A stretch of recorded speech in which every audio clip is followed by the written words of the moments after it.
Okay, so what I wanted to cover today is achieving diversity in grassland. How much is enough? I don't have the remote for. Oh, there we go. How much is enough? So the assumption is at a cheese conference like this that diversity is good. I'm not going to go into the effect of diversity on cheese itself, but we'll go with the working assumption that we're aiming for diversity, and there's a multitude of benefits beyond cheese for diversity in grassland. Just a bit on my background. My name is Paul Muto. I work for Oliver Seeds, which is owned by DLF Seeds. DLF is the world's largest grass seed producer. So a lot of the seed that you're sowing in your grasslands are probably DLF seeds sold under various labels. I'm business manager for the Northeast for Oliver Seeds. I've always been into seeds, and I know my wife will tell you as she rifles through my pockets before doing laundry, there's always seeds in my pockets. Wherever I go, I'm gathering seeds. So it's just been a long pattern in my life, and I'm happy to be working for Oliver Seeds, selling a diversity of seeds. Okay, so the aim in this talk is how to achieve diversity in kind of dairy grassland, so temporary grassland and intensive permanent grassland. The next talk will be looking more at achieving diversity in long-term permanent pastures. So for this, I wanted to focus on achieving diversity in more rich and fertile conditions. So I'll be covering what's known as herbal lays, which a lot of you may have heard about, also known as multi-species swards or diverse grassland. And I'll be looking at a bit of whole farm strategies we can use to incorporate diversity into our grasslands. So these are the promised sunlit uplands that we get with Brexit, so it looks nice and diverse. This is not really what I'm going to be aiming for, complete with our heritage cow breed, which is nice. I like to call this the single malt, to carry on with the whiskey analogy, of the dairy world, okay? However, a lot of dairy production is still very much based on the black and white cow, improved, really rich grasslands, high productivity, nothing wrong with that. It's where the starting point is for my talk and where a lot of you are at with your cheese or milk production. So just to reiterate, a lot of UK dairy land is quite rich, sometimes in arable rotation, growing abundant crops. And the question I'm trying to address is how much diversity can we expect or achieve with this type of grassland? This is an amazing pure perennial ryegrass I think it might even be Italian ryegrass monoculture. A cow hoof never touches that. It's a cut and carry system producing really abundant, nutritious feed.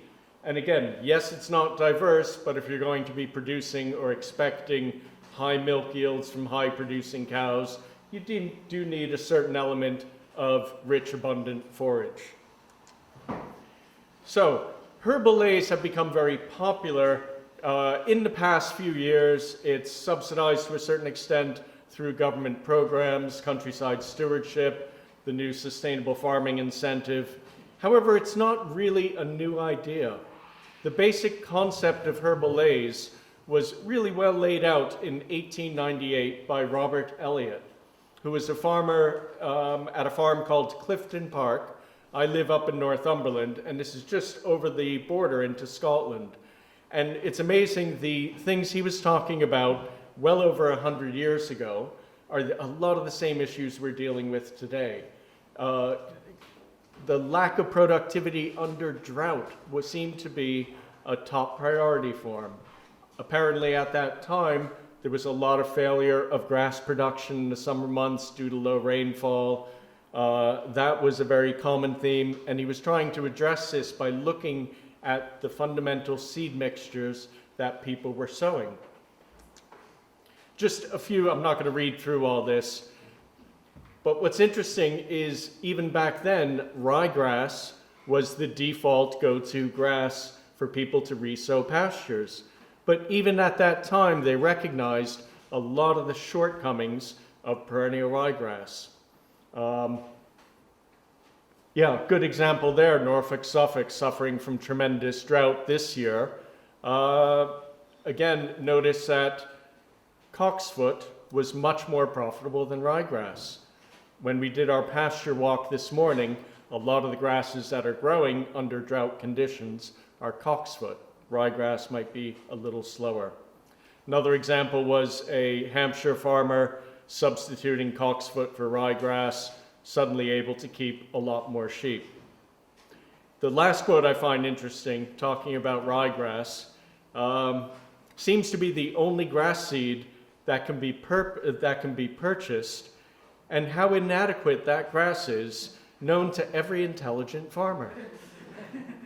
And yet we keep pushing lots of perennial ryegrass on people. Why is that? Probably because the seed is very economical to produce. It's a lot of grasses. Producing seed from grass is the challenge. Perennial ryegrass has been grown for hundreds of years. It's quite an easy, large seed to handle and process.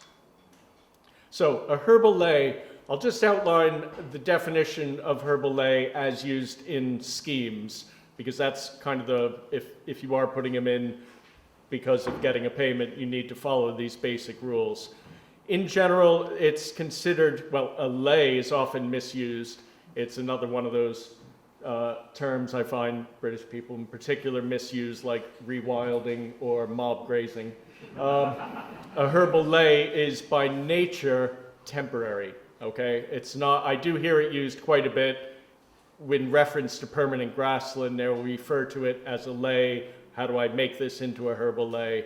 A ley, by definition, is within an arable rotation, and it's temporary. For the scheme, normally you have 5 species of grass in there, at least 3 species of legume, including bird's foot trefoil and red clover. They've always been in the mix as required, and 5 species of herb. In order to qualify for payments, that grass needs to be rested, not grazed or cut, for at least a 5-week window, which allows it to grow and flower. And the purpose of this is to provide flowers for pollen and nectar for invertebrates. So the legumes that are commonly used, I won't go into the grasses, they're mostly improved grasses that go into it: cocksfoot, perennial ryegrass, smooth stalk meadowgrass, etc. The legumes used are often red clover, bird's foot trefoil, sainfoin, lucerne, all-side clover, yellow sweet clover. And what they all have in common is they tend to have really deep, thick root systems that give your grass good resilience during dry weather. And this year especially, a lot of farms I've been visiting who have herbal leys in, the grass is quit or slowed down. The red clover just keeps producing. The roots are down there, accessing whatever water is there and having a reserve of water in those roots. The herb components, and these go back to Robert Elliott's. He was working with the very same herbs that we use today: chicory, ribwort plantain, sheep's burnet, yarrow, and sheep's parsley.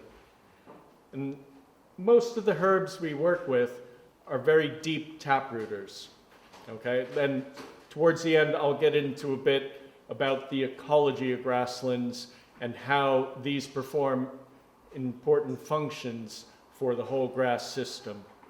These also give these species really good resilience to drought. So even in a dry year like this, these plants with the deep taproots are the ones that are still producing despite the lack of water. Just have a few illustrations there showing the deep taproots. In addition, there are also plants that have nice flowers that attract pollinators. So when chicory flowers, it's a lovely blue flower. You'll see a lot of invertebrates attracted to it. Yarrow at the end there is another one. Plantain, forage, burnet, more inconspicuous flowers. Nonetheless, it's an important element within the whole grassland system.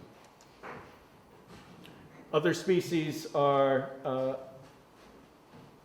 Sainfoin, a legume, often does better on light chalky soils. It's included in herbalaise with mixed results. This one I took, this is Ribort plantain. This is just growing out of the pavement in Rome. On holiday, I took this shot. Incredibly productive, absolutely no moisture around, and producing lots of vegetative matter. That's a cheat. It's not really red clover. It's zigzag clover, but it's a nice photo, so I put it in there. We'll pretend it's red clover and yarrow. And this is what a really good herbalaise will look like. This was just taken a few weeks ago in Northumberland. This is in an arable rotation. It's a second year of a lay. Abundant red clover. There are grasses in there. They're struggling a bit this year because of the dry weather, but they are there. And you can see the bird's foot trefoil, chicory, that is red clover. And in there's also forage burnet or salad burnet. On poor soils or kind of light chalky soils, the herbs really come into their own, take off. This is one in the Cotswolds, showing again chicory, sainfoin. There is grass in there. Usually in the establishment year, you get more dominance of the herbs and the legumes. And as the nitrogen gets fixed by the legumes, it will begin to fill in with grass as the sward ages. So the reason why herbalaise work, I just want to put out this concept of what's known as plant functional groups. Okay? Essentially, they're plant traits that allow them to adapt to specific environments. So we have, in a grassland, we have our grass components, and they're often lumped together as the grass functional group. So the function they're carrying out is they have fibrous root systems, they're providing the forage and the grazing tolerance, they're plants adapted to being grazed or cut frequently. Okay, there's no firm definitions of various functional groups, they're more convenient categories to put plants into. Legumes are another common functional group, again because they all share the characteristic of being able to fix atmospheric nitrogen that then gets utilized by the plant and released to the soil plant system as those plants die or are consumed by livestock. And herbs are often the third category or functional group that you see in a grassland, and they're broadleaf plants with deep root systems adapted to tolerate adverse conditions. Now, in some more advanced studies or ecological studies, they'll break up these groups into tall herbs and short herbs. So, like I said, there's no firm boundaries between them, but it's a useful concept to understand why do grasslands have various or a diversity of plants. It's because there's a diversity of roles or niches that need to be filled by that grassland. And often this is a good clue to look at or a thing or a concept to view a grassland when you're trying to analyze what's not working well with your grassland, what functional groups are missing. And this is where looking at weeds will often give you a clue. Okay, often when we have a grassland, there's some weed that is a problem. And here's a good example on the left there is a perennial ryegrass white clover pasture that was sown, and we have a lot of spear thistle that's come up.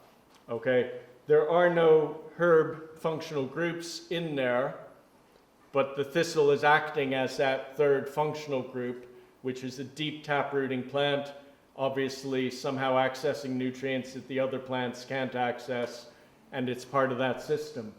On the right-hand side, sown at the exact same time as the sward on the left, is a herbalaise.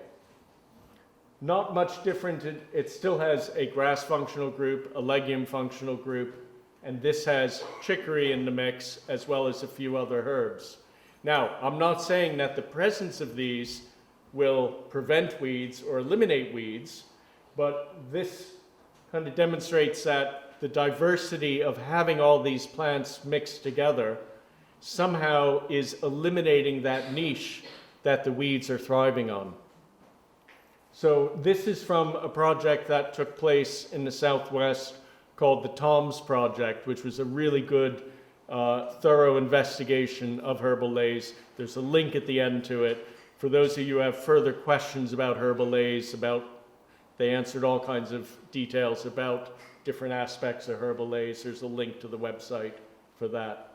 So often when I look at a pasture and there's weed problems, the first thing that comes to mind is, what's that weed trying to tell me? You know, is it a taprooted species? Is it dealing with compaction? Is there some kind of function there that is missing from that grass mixture?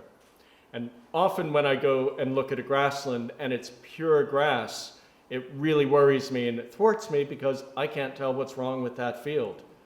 And that's when people are using broad spectrum herbicides to knock out all the broadleaf plants, including the weeds. So that's where it's difficult to assess what's actually wrong because I don't have the weeds telling me what's wrong, or at least giving me a hint as to what might be a challenge with that soil. So this is showing that's the spear thistle, very thick, deep taproots, again, somehow accessing nutrients that is out of reach from the other plants. Dandelion, again, another common one, deep taproot. Not really a weed at all. I would consider that quite a beneficial plant to have in a pasture, mineral rich. Some kind of geranium weed with a massive taproot. Again, showing compact, heavy soils. Okay, so herbal leys, we sow a mixture of plants, and then we set our livestock into it. Some of these plants have beneficial effects for livestock. Chicory and plantain in particular are supposed to have anthelmintic or anti-worming compounds in their leaves, which will help to, I can't say it will deworm your livestock or prevent, but that having that diversity in the diet can help them. So the chicory in here is the broadleafed plants here, and because I like watching cows graze.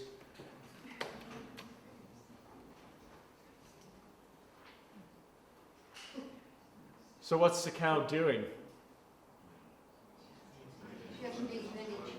It's not eating the chicory at all. Okay. So just because you have the herbs in the mix, it doesn't mean they'll be utilized by the animals. And chicory in particular is a bit problematic for a lot of farmers for several reasons. When it does send up a flower shoot, it can produce a flower shoot several feet tall, very thick and stocky. Great, chop it for silage, wrap it with plastic, and you have a million holes poking through your plastic wrap. So again, for people who are plastic wrapping their silage, they'll ask for a custom mix without chicory, or they'll say, my stock don't touch the chicory. It's not a disaster because that will shoot up, produce a flower that'll attract pollinators. Great, we've achieved diversity in there. It also has a massive taproot coming down there to help break up subsoil. And so it's not a complete disaster, but it's partly grazing management. So that field where the cow was grazing was a big field, dairy herd just released into it. They had lots of room. It was being very selective. This one, there's a field with chicory and flower. That's where the fence line was the day before. This is being moved daily. It's not being back fenced because they're in the new sward all the time. They devour the chicory. So you can train your animals if you're a disciplinarian with them to devour whatever you put in front of them and get them to eat the chicory. So just a few strategies to improve diversity. When, again, I've seen a few grasslands recently, we were looking at them, pure grass, no diversity. What's happening? One of the big culprits, if you're putting a lot of nitrogen fertilizer on, grasses are really designed to absorb nutrients. They're thriving at the cost of other diversity. So simply reducing your nitrogen fertilizer gives you more opportunities for other plants to come into their own in your grasslands. Moving away from herbicides that will knock out all of your broadleaf plants is another obvious strategy. One, it gives the opportunity to see what weeds you do have, and two, the more beneficial plants won't get knocked out, including legumes, which this year are very important. So, introduce herbalays into arable rotations. That's an obvious strategy to increase diversity. You can also sow herbs and legumes into your existing improved grass. And if that's too much of a challenge or you want to see how to do it, do one edge of the field and see how that works. Or you have an edge of the field that's not being fertilized or a herbicide, and then incorporate grass or herbs and legumes into there. And when you graze, allocate them a strip of that each time. The last one, grazing management, grazing management, grazing management. Okay, the number one thing you can do to increase the amount of grass on your farm is improve your grazing management. Okay, the more frequently you rotate them and watch what they're eating and allocate the forage accordingly, you'll suddenly have a lot more grass than you ever imagined your farm could produce. Just resources, I included a link to the complete Clifton Park System of Farming. It's an old book, 19th century.